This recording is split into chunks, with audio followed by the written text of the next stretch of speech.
वरिष्ठ नेता संदीप दीक्षित ने आम आदमी पार्टी पर हमला बोलते हुए कहा है कि पार्टी शुरू से ही भ्रष्ट रही है और जल बोर्ड में घोटाले के मामले में सत्येंद्र जैन पर हुई कार्रवाई पूरी तरह से सही नहीं है।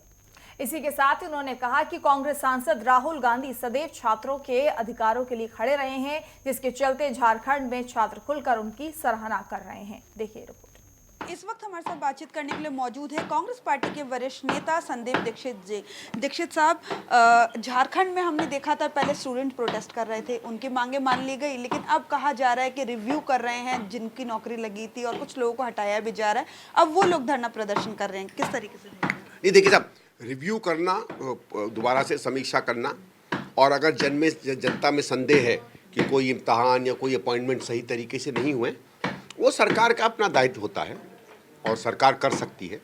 अगर कोई अनियमितताएं पाई जाएंगी और जैसे आपने कहा किसी को हटाया जाएगा, तो कोर्ट का रास्ता है। हिंदुस्तान में एक बार आप सरकारी नौकरी में आ जाते हैं, हटाना आसान नहीं है।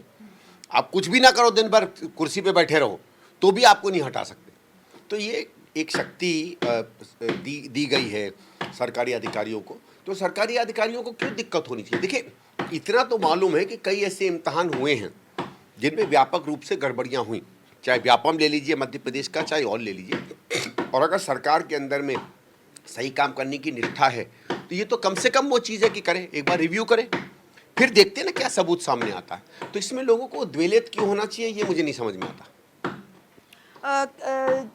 दिल्ली के पूर्व मंत्री जो है सत्येंद्र जैन, उन्हें एंटी करप्शन ब्यूरो ने जो है हिरासत में ले लिया है, किस तरीके से उनकी? देखिए, इसमें कुछ आश्चर्य की बात नहीं है, क्योंकि दिल्ली में सुएज ट्रीटमेंट प्लांट्स का क्या हश्र हुआ था।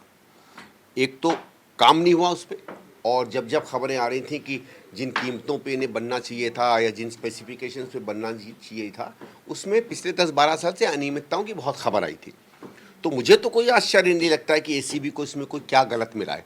अब कौन दोषी है क्या नहीं है, ये तो कानून जानेगा और कोर्ट जानेंगे। लेकिन जल बोर्ड को बर्बाद करने का अगर किसी को श्रेय सच्ची में जाता है तो आम आदमी पार्टी को जाता है।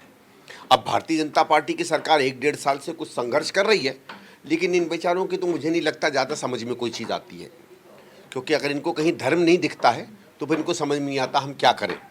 और पानी में क्या मिलेगा साहब, पानी का तो कोई अपना धर्म होता नहीं। पर देखते एक, लेकिन इसमें दुर्भाग्य की बात यह है कि 2012-13 में जब हम लोगों की दिल्ली में सरकार थी, मुझे साफ याद है कि जमुना जी को साफ़ करने के लिए इंटरसेप्टर्स बनाए गए थे। ये वो प्लांट्स होते हैं जो हमारे जो बड़े नाले हैं जिनसे गंदगी जाती है, और ये माना जाता है कि 80% जो प्रदूषण जमुना में जा रहा है वो दिल्ली की जैसी घुसती है उसकी शुरुआती 1-2 किलोमीटर में डलता है, खासकर जहाँ हमारे नाले जमुना जी में मिल रहे हैं। तो इंटरसेप्टर्स वहाँ पानी को रोक के साफ करके वापस जमुना जी में बहा देंगे। वो पूरी की पूरी परियोजनाएं रोक दी गई। पहले तो संदेह हुआ क्यों, फिर उन्होंने कुछ कहानी दी कि हम ये करेंगे बेहतर, वो करेंगे बेहतर। आपको याद है ये कहते थे हम हर चीज़ 20% पे कर देंगे, वो 20% की जगह मुझे लगता है 20 गुना कर दी इन लोगों ने। बहुत धन्यवाद हमसे बातचीत करने के लिए। कैमरा पर्सन गौरव के साथ मैं कंचन, नेट बटन न्यूज़ देखते हैं।